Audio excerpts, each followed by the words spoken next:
युवा महाराष्ट्र न्यूजमध्ये तुमचं स्वागत. मित्रांनो, आपण सध्या आहोत सोलापूरमध्ये. सोलापूर महानगरपालिकेचं बिगुल वाजलेलं आहे. एकंदरीतच संपूर्ण रणधुमाळी चालू झालेली आहे. सोलापूर महानगरपालिकेमध्ये महाविकास आघाडी एका बाजूला, भारतीय जनता पक्ष वेगळा लढत आहे आणि शिवसेना शिंदे गट आणि राष्ट्रवादी अजित पवार गट हे एका बाजूनं लढत आहेत आणि त्याच अनुषंगानं आपण आज सोलापुरात ग्राउंड रिपोर्ट घेणार आहोत. काय आहेत सोलापूरकरांच्या नक्की समस्या, कोणाची सध्या हवा सोलापुरात चालू आहे, हेच आपण इथल्या नागरिकांकडून जाणून घेणार आहोत. चला तर मग काय बोलतेत नागरिक, बघूया. या काका, नमस्कार. नमस्कार. इथलंच का तुम्ही? हो. बरं, आम्ही महापालिकेच्या निवडणुकी अनुषंगानं भेटतोय. काय प्रश्न आहेत सोलापूरकरांचे? भरपूर प्रश्न आहेत, रस्ते आहेत, भरपूर काय नाही असं नाहीत. बर, काहीच इथं सोय अशी व्यवस्थित नाहीच, सोय व्यवस्थित नाही, काहीच नाही. बर, सगळे रस्ते खराब, सगळे अतिक्रमण, हे दुनियाचं भरपूर काय आहे. बर. भारतीय जनता पक्षानं सोलापूरला स्मार्ट सिटीच्या यादीत घेतलेलं होतं की त्या धर्तीवर काय झालेलं नाहीत का? स्मार्ट म्हणण्यासारखं तर काहीच नाही सोलापूरमध्ये, फक्त खड्डे स्मार्ट आहेत. खड्डे स्मार्ट आहे. हो. बर, बाकी स्मार्ट काय नाही. बर. मग आता सध्या निवडणुकीला काय असणार आहे सोलापूरकरांचा खेळ? काय सांगता येत नाही. बर, सांगता येत नाही. सगळं विचित्र इलेक्शन आहे. बर. आतापर्यंत आम्ही असं बघितलंच नाही कधी. बर, काय सांगता येत नाही. बर, बर. ठीक आहे. आणखी काय? काका, नमस्कार. बोला की तुम्ही ज्येष्ठ म्हणून बोला. बोला. नाव आपलं? बबन केळेकर, सोलापूर प्रॉपर. सोलापूर. बरं, काय आहेत सोलापूरकरांच्या नक्की समस्या ह्या निवडणुकीच्या अनुषंगानं? कुठला प्रश्न येत आहेत समोर नक्की? रोडचे आहेत, खड्डे आहेत, की ड्रेनेज लाईन तुमची सारखी. बर, हां, पाण्याचा प्रश्न आहे. बर. हां, एवढं अजून काय नाही आहे. आता तुम्ही इथं प्रभाग क्रमांक 7 मध्येच आहे का? हां, 7 पण आहे. बरं. आता सोलापूर महानगरपालिकेत काँग्रेस आहे एका बाजूला, शिवसेना शिंदे गट आणि अजितदादा गटाची युती आहे. भारतीय जनता पक्ष वेगळा लढत आहे. त्या अनुषंगानं कोणाची सध्या हवा वाटते तुम्हाला सोलापुरात? शिंदे सेनेची हवा वाटते. शिंदे सेनेची हवा वाटते. हां, कशामुळे वाटते तसं? प्रचारामुळं, त्याच्यामुळं.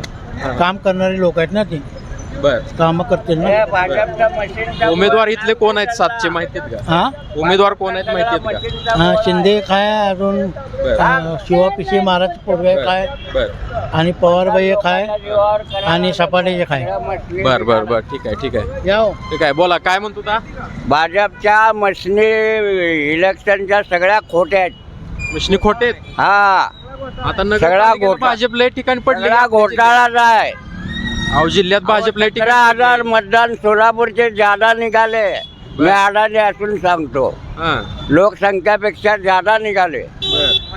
भाजपवाली म्हणतात की विरोधक निवडून आले होते, हेच बोलत नाही. किलोची मर्डर झाला का नाही? मर्डर विनाकारण मेला का नाही बिचारा? बर, कोणत्या बी पक्षाचा असू द्या. बर, बर, 2 मेला, एक तृतीयपंथी मेला, एक टी मेला. बर. मग आता काय सोलापूर काय प्रश्न आहे सोलापूर? कोण काय करत? आमचं काय नाही, रस्त्याला वस्तावते, आरताळा म्हणते ती, करून खायचं कसं गोरगरिबानं? म्हणजे आले की उठत हाकलते ती, भरून नेते ती, अतिक्रमण आली की हाकलते ती, रस्त्यावर लावायचं नाही म्हणतात, खड्डे आहेत, सोय नाही इकडं कशाची, त्यामुळं बाकी काय नाही. निवडणुका आल्यावर पण तुम्हाला आता काढा म्हणते का? आता काय करेल ती करेल, निवडणूक आली की मतदान द्या म्हणतात तेवढंच, आणि बाकीचं करतो म्हणतात, पण काय करत नाही. तेवढ्यासाठी गोड बोलून जाते ती, बाकी काय नाही. आता सध्या कोणाची हवा वाटते सोलापुरात? ते काय माहित नाही आपल्याला एवढं. बीजेपी शिंदे सेना आहे, अजितदादा पवार गट आणि शिंदे सेनेची युती आहे. सध्याला लाडक्या बहिणीचं वाटतंय. लाडक्या बहिणीचे मग तसे 2 पक्ष आहेत आता, भारतीय जनता पक्ष आहे, शिंदे. आम्ही तर देणार लाडक्या बहिणीलाच देणार. लाडक्या बहिणीला पण कोणाला? शिंदे सेना की भारतीय जनता? धनुष्यबाण. धनुष्यबाणाला. हा, ठीक आहे. नमस्कार. नमस्कार. बोला. इथलंच का तुम्ही? हो, मी इथलंच. भावाला नाही. काय नक्की सोलापूरकरांच्या निवडणुकीच्या अनुषंगाने घेऊन काय नक्की सोलापूरकरांचे प्रश्न आहेत? बोलण्यासारखे काय शब्दच नाहीत ना. बर, बोलण्यासारखी काय शब्दच नाही. आता 5 वर्ष जर निवडून दिलं, कोणता पक्ष राहू द्या, ह्या पक्षाला त्या पक्षाला, सगळी एका माळाची मणीच. ह्या पक्षाला दिलं तर बी तीच करणार आहे, त्या पक्षाला दिलं तर बी तीच करणार आहे. पक्षाचं घेऊन चालत नाही राजकारण. राजकारण कसं आहे, पैशावर राजकारण आहे आता सध्या. पहिलं कसं होतं, माणसावर माणुसकीच्या ह्याच्यानं राजकारण होतं. आता पैसा जिकडं फेकल तिकडं पळतात लोक. आता लोकांना एखाद्याला 50-60 हजार रुपये दिलं त्याच्याच मागं जातात. मग हे पक्ष कोणचा ही बघायचं नाही, पैसा कुणीकडं दिलं ही बघायचा. पक्ष काय काम करतंय तुम्हाला सांगतो. या कर्नाटक बँकेपाशी एक खड्डा आणि आशा टाकीपाशी खड्डा, 5 वर्ष झालं खड्डा पडले. रिक्षा म्हणा, टू व्हीलर म्हणा, जाती पडतंय. ही लक्ष नाही का त्या मेंबर्सांचं तिथल्या बघाचं. आज एखादा रस्त्याला खड्डा आहे, त्या खड्ड्यामुळे एखादं म्हातारी जर पडलं त्याला जबाबदार कोण? महानगरपालिकेचे जर एखादा वयस्कर आपल्याला आई वडील आहेत, कोण तर आहेत किंवा कोणाचं तर आहे म्हातारा माणूस डबल सीट गाडीवर जाताना जर पडला त्याला जबाबदार कोण? हां, BJP आहे का, काँग्रेस आहे का, राष्ट्रवादी आहे का, शरद पवार येणार आहेत का, अजितदादा येणार आहेत का, बाळासाहेब ठाकरे येणार आहेत तिथं मेल्यानंतर? सांगा की मला काय म्हणायचं, जो आपला पक्ष आहे सगळं तुम्ही नियोजन करा ना. हे सोलापूर स्मार्ट सिटी म्हणता, 60 लाख रुपये घातलं रंगबोर्डला. काय होतं रंगबोर्डला? तिथं बसून काय चालतंय बघता का तुम्ही? रंगबोर्डपाशी काय चालतंय बघता? हे रिक्षावाल्याला माहीत असतात गोष्टी, काय चालतंय काय नाही. स्मार्ट सिटीच्या नावाखाली 60 कोटी रुपये घाला, ती तर कुठं तर काय तर शिशुभरण करा, एखादी झाडं लावा कुणीकडं, तर एखादं लग्न कार्य करा मोठंही बापू करते तसं. समाजाला धरून सगळ्याला मिळून तुम्ही असं काय तर सहकार्य करच्या भावनेनं करा ना. कुठं वायपट पैसा सरकारचा खर्च करायला एक नंबर कोण काय सरकार राही ना. फक्त आपल्याला काय करायचं आहे, ह्या लोकांची जी परिस्थिती आहे बदला. गोरगरिबाला काय जात नाही. आता मतदानला पैसे दिलेलं मोठ्याच्या गळ्यात जाते. एखाद्या कोण एक व्यक्तीनं जर 50 लाख दिला ती पैसा गोरगरीबापर्यंत जात नाही. रात्रीच्याला पैसा फेकला जातो घरामध्ये, कोणत्या पक्षाला देऊ द्या पैसा, पण हे गोरगरिबापर्यंत पैसा देऊन मतदान काय करायचं? सरकार जे योग्यरित्या चालवत आहे त्याला मतदान करा. पैसे घेऊन किंवा हे मग ती लालच झालं, मतदान आपण विकल्यावर नाही झालं, विकत घेतल्यावर नाही झालं, ती काय करायचं? तुम्ही चांगल्या भावनेनं हे करा, तुम्हाला मतदान आत्महत्या करते. आणि हे BJP आणि हेच सरकार येणार 5 वर्ष तर हालू देत नाही. मोदी सरकारला काय हेच होत नाही ना. आता महापालिकेवर कोणाची सत्ता येईल वाटतं? आता सत्ता ही BJPचीच. BJPचीच कशावरून येणार आता? BJP ना आता हे वेगळे झालेत ना, शिंदे गट आणि शिंदे गट झालं तर बी जनता सोडत नाही ना. धनुष्यबाण आणि कमळच. अजून तुम्ही 10 वर्ष म्हातारीला कुठल्या बी विचारा तुम्ही खेडेगावच्या कुणाला टाकते? कमळ आहे का? तर कमळाने 1,500 रुपये चालू केलंय, धनुष्यबाणाने 1,500 चालू केलंय.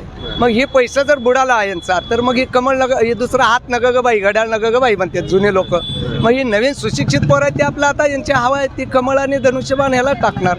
जुनं हा काँग्रेस गेला, राष्ट्रवादी गेला, ह्यांना काय आता म्हणजे हे राहिलं नाही. तरी बी वारं फिरल काय सांगता येणार नाही. हे आहे आपलं. कसं असतंय, इकडला सूर्य इकडं बी मावळतंय. कधी ह्यांची सत्ता आली तर बी तीच करणार, तीनची सत्ता आली तर बी तीच करणार, असं होणार. बाकी काय असं. धन्यवाद. ठीक आहे. इथलं काय सोलापूरकरांचे प्रश्न आहेत सध्या? कसं आहे माहिती आहे का, रस्ते एवढे बेकार झालेत, कोणी काय बोलत नाही, करत नाही, काय नाही. रस्ते एवढे खड्डे झाले ती जरा सुद्धा बघत नाहीत त्या रस्त्याचं काय नाही आहे, कोण करणार आहे, कुठलं बघायचं. मी नेरळ वस्तीच्या अलीकडे आहे, जुने पोलीस लाईनला आहे, 7 नंबर प्रभाग. हा 7 नंबरलाच आहे. पण कोण बघतच नाही ना. अहो ड्रेनेज लाईन आमची एवढी तंबली आहे तर कोण बघायला तयार नाही आहे. हा एवढं सांगितलं केलं तरी सुद्धा कोण नाही आहे. मी 7 नंबरला राहतो, पण कसं आहे माझ्या स्वतःच्या घरात मी पाणी आलतं तर मी स्वतः कॅमेरा फोटो काढून पाठवल्यावर साहेब स्वतः आलता, तेव्हा त्यांना कळालं पाणी घरामध्ये आलं म्हणून. मग तेव्हा ती करून घेतलं. मला म्हणले तुम्ही पाणी येतं ना तुम्ही वर उचलून घ्या ड्रेनेजची लाईन. मग तेव्हा ती करून घेतल्यावर परत मला महागट 10 जण महागट लागले, तुम्ही का वर करून घेतलं, ही केला ती केला. प्रभाग क्रमांक 7 मध्ये कोणाचं हवा वाटते किंवा एकंदरीतच सोलापूर शहरामध्ये कोणत्या पक्षाला जास्त मॅन्डेट मिळेल असं वाटतं? आमच्याप्रमाणे बघा, आमच्या इथं तर ह्यानेच आहे, किरण पवार आहे, म्हणजे त्यांची मिसेस आहे किरण पवारची. त्याच्या विधान पक्षात आहेत ते ह्याला कमळला आहेत त्यांनी. आणि त्याच्या विरुद्ध म्हणलं तर मग आम्ही मतदान फक्त शिवसेना एक आहे तेवढं, शिवसेना शिंदे गट. हा दुसरं कोण नाही. आम्हाला पहिलं हे रस्ते महत्वाचे आहेत. आम्हाला आमच्या गाड्या रिक्षा आहेत ना, रिक्षा एवढे खड्डे झाले ती वैताग आले, प्रमाणे बाहेर झाले. खड्डेचं काम होईच नाही. आज एवढं पावसाळ्यापासून चालू आहे, पावसाळ्यापासून नुसतं डांबर घालतेच झालं, संपला विषय. शिवसेनेला जर का समजा इथं सोलापूरकरांनी मॅन्डेट दिलं तर ते प्रश्न सोडवतील असं वाटते तुम्हाला? नाही, दोन्हीकडनं बी आहे. बर कमळ बी आहे आणि शिवसेना बी आहे. दोन्ही बी कट्टर आहेत. बर दोघं सुद्धा करायला तयार आहेत. बर दोघं बी आहे ना, बर दोघांचं बी समान आहे. बर त्यांनी बी स्वतः करायला पाहिजे. बर लक्ष दिलं तर सगळं होतंय. कुठली गोष्ट असं होत नाही, होणार नाही असं नाही, सगळं होतंय. प्रामुख्यानं मूलभूत समस्या लोकांच्या समोर येत आहेत. काका नमस्कार. इथलंच ना तुम्ही? रापूर पवार. बर ठीक आहे. नमस्कार. कुठलंच का? ऐकले राव. काय म्हणते सोलापूरकरांचा कौल आमचा हे तुम्हाला? पक्ष आहे तुतारी. शरदचंद्र पवार पक्ष आहे. बर. काय समस्या काय आहेत लोकांच्या समज इथे? का कामं होत नाही, अटकम करा, गाड्या करा, हे करा. बर काय बघा नाही ना, पक्ष बीजेपी नको हा. किंवा शिवसेना नको. बर आपले पक्ष आहे तुतारी. बर. तुतारी पक्ष. नमस्कार. बोला. काय म्हणते सोलापूरकर? सोलापूरमध्ये BJP वाल्यांनी काय केलेलं आहे की स्थानिक लोक जे कार्यकर्ते आहेत त्यांना तिकीट दिलं नाही, दुसऱ्याला नवीन नवीन आलेल्याचं भरती केलेलं आहे. बर त्यामुळे जरा वांद्यामध्ये आहे. बघू काय काय ना, हा विषय संपूर्ण महाराष्ट्रात झालाय बीजेपीच्या बाबतीत. असं आहे का? हो. मग इथं त्यांना काय तर मिळणार आहे, त्याचं त्याला फळ मिळणार आहे. म्हणजे त्यांना त्याचा तोटा होऊ शकतो हो असं हो वाटतंय? हो. बर आम्ही कट्टर असून सुद्धा वांदी झाली ना आमची. हो का? असं काय करताय? बर बर बर. तुम्ही किती प्रभाग क्रमांकात आहे? आम्ही 5 मध्ये वाटतंय. 5 मध्ये येत आहे. बर. मग आता काय सध्या म्हणजे वातावरण कसं होईल वाटते सोलापूर? मग सांगितलं ना, हे जे कार्यकर्ते आहेत ना त्यांना तिकीट डावलून दुसऱ्यांना नवीन नवीन आलेल्या भरतीवाल्यांना दिलेलं आहे. नाराजीचा फटका त्यामुळे बसेल. नाराजी तर राहणारच. बर.